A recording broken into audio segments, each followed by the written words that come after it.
Hi guys, welcome back to my YouTube channel. This is Apurva Pahava and hope you all are doing good. So जो आज की video है that is all about कि कैसे मैंने अपनी IELTS करी. If you like the video, do like, comment, subscribe and share. So without any further delay, let's get into the video. So मेरा जो फर्स्ट प्रोसीजर, सबका जो फर्स्ट प्रोसीजर होता है एक बिगनिंग जिससे हमारा बाहर जाने का पूरा होता है. For Canada it's IELTS and for Australia it's PTE or IELTS. I did my IELTS and I scored overall 7 bands. तो जो मेरे 7 bands आए थे उसका क्या रहा, मैंने कहाँ से IELTS करी, इसके बारे में अब हम देखते हैं. ओके सो जो मैंने अपनी IELTS करी थी I did from the local institute named IELTS hub. तो मैंने IELTS हब से करी थी अपनी IELTS. बहुत अच्छे से उन्होंने समझाया, बहुत अच्छे से कराया. बट IELTS जो मेनली अगर हम देखा जाए तो IELTS हमारी मेहनत की. Overall it was great experience. अगर हम बात करें कि पेपर के अंदर मेरे को क्या क्या डिफ़िकल्टीज फेस करनी पड़ी थी तो लेट्स गेट अप. मेरी एग्ज़ाम था 20th अगस्त 2022 में and my speaking was on 18th August 2022. Speaking was overall amazing, बहुत अच्छी हुई थी, कोई डिफ़िकल्टी नहीं आई थी. मेरा मॉर्निंग का टाइम था, 9:45 का था मेरा स्पीकिंग का जो टाइम था. कोई डिफ़िकल्टीज़ नहीं आई, मुझे बहुत अच्छी मेरी स्पीकिंग हुई. I got a male examiner, he was a foreigner. Basically उन्होंने जस्ट नॉर्मल पहले मुझसे इंट्रोडक्शन क्वेश्चंस पूछे, लाइव बेस्ड क्वेश्चंस पूछे. इट वॉज सो नॉर्मल कि कोई भी उसका आंसर दे सकता है. Then my cue card was on favourite city. तो फेवरेट सिटी में यूजुअली जो स्टूडेंट्स हैं वो बोल देते हैं कि चंडीगढ़ है, बेंगलोर है, देहरादून है, मनाली है. सो XYZ इतनी सारी हिल स्टेशंस हैं, किसी का भी नाम दे देते हैं. But I spoke about a spiritual place that is Beas. So it was all about my favourite city. जो मैंने क्यू कार्ड बोला अपना, it was all about Beas. काफ़ी मैंने 2 to 4 minutes बोल दिया था and examiner didn't stopped me. ठीक है, ओवर टाइम भी हो गया था but still he didn't stopped me. And if we talk about follow-up questions, it was about shopping and main places where you usually visit in your city.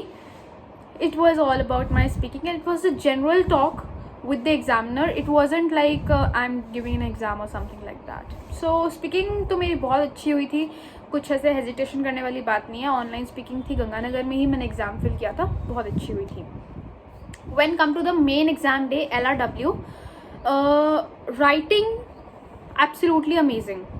Writing के अंदर मुझे बिल्कुल भी ऐसा नहीं हुआ कि टाइम नहीं है या कुछ नहीं है. टाइम मेरे पास फुल था. मैंने 1 टाइम चेक भी कर लिया था अपने दोनों पैसेजेस एंड उसके बाद मैंने करेक्शंस भी कर ली थी and writing was amazing. If you come to listening के first 3 passages were so easy. ना उनकी कोई वॉल्यूम हाई थी ना कुछ, it was okay. But 4th passage में जो उनकी स्पीड थी दैट वॉज वेरी मच, मतलब बहुत इंक्रीज हो गई थी स्पीड 4th पैसेज के अंदर. बाकी ऐसा कुछ भी नहीं था कि कुछ छूट रहा हो. जस्ट लिसनिंग के अंदर मुझे एक मिस्टेक आई थी. जो मेरा एग्जाम था that was academics and general training both.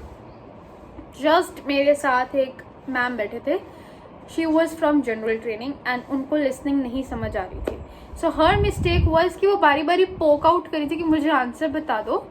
Like वैसे तो ये चीज़ होती बहुत कम है एग्जाम के अंदर कि आपको कोई डिस्टर्ब कर रहा है या कुछ. बट अगर कोई कर रहा है, एग्जामिनर को या तो बुला के कह दो कि ही और she is disturbing me. And if you don't want to say कि ठीक है उसका कुछ पासपोर्ट ना ले लें या उसका पेपर ना कैंसिल करते, कुछ अगर हेल्प आउट करना भी है तो वो तो आपके एटलीस्ट साथ वाले को सोचना चाहिए कि जब उसने कर लिया उसके बाद पूछ लें.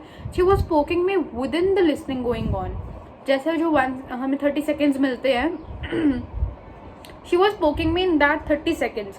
सो एक लिसनिंग में थोड़ी सी ये मेरे को डिस्टर्बेंस क्रिएट हुई थी मेरे आसपास वालों की तरफ से. Overall listening was good. For reading मतलब टाइम मैनेजमेंट तो सच में कर लेना. मेरी एक बहुत बड़ी गलती रह गई थी. जो मेरा फर्स्ट पैसेज था मैंने टाइम मैनेजमेंट नहीं किया. मेरा फर्स्ट पैसेज 30 minutes में कंप्लीट हुआ था. It was serious blunder I have done. 30 minutes is a huge time period completing only just passage. मतलब मुझे 2nd और 3rd पैसेज 15 minutes में कंप्लीट करने थे एंड जिसमें अगर मैं 15 में करती हूँ तो मेरे पास चेकिंग के लिए इतना सा भी टाइम नहीं है. हुआ वही चीज़, मैंने सेकेंड और थर्ड पैसेज 15-15 मिनट्स में मैनेज किया कैसे ना कैसे कंप्लीट करने का, एंड मुझे चेकिंग का टाइम नहीं मिला. It was such a big blunder I did in my reading module. तो ये ब्लंडर मत करना कि आपको लास्ट के 2-3 जो सेकेंड और थर्ड पैसेज है, या फिर जो से भी आप पैसेजेस लास्ट में कर रहे हो, फर्स्ट पैसेज पे कुछ ज़्यादा टाइम ले लो और बाकी 2 पैसेजेस में आपको टाइम ना मिले और चेकिंग करने का टाइम ना. तो ये ब्लंडर मत करना है. मैंने बहुत बड़ी मिस्टेक कर ली थी जिससे मुझे like literally I am regretting it till now कि रीडिंग में यार 6 बैंड्स रह गए. अगर रीडिंग में 6.5 हो जाते तो शायद ओवरऑल बेनिफिट मिलता मेरे को, क्योंकि मेरे स्पीकिंग में 7 है, राइटिंग में 6.5 है और लिसनिंग में 7.5 है, जस्ट रीडिंग में 6 है. तो एक ये भी 6.5 हो जाता ना तो एक वो रहता, रेशो रहता. बट अब रीडिंग में 6 है, सो इट्स ओके, चलता है.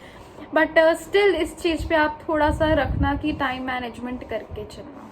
सो दिस वॉज ऑल अबाउट आइल्स की दिक्कत आती हैं, थोड़ी बहुत आती हैं, ज़्यादा नहीं आती हैं. सो इन्जॉय, आराम से करो, बट थोड़ा सा एफर्ट्स डालो, सीरियस होके करना आइल्स को. It's not that difficult.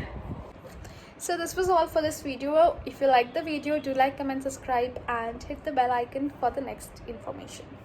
So okay, thank you.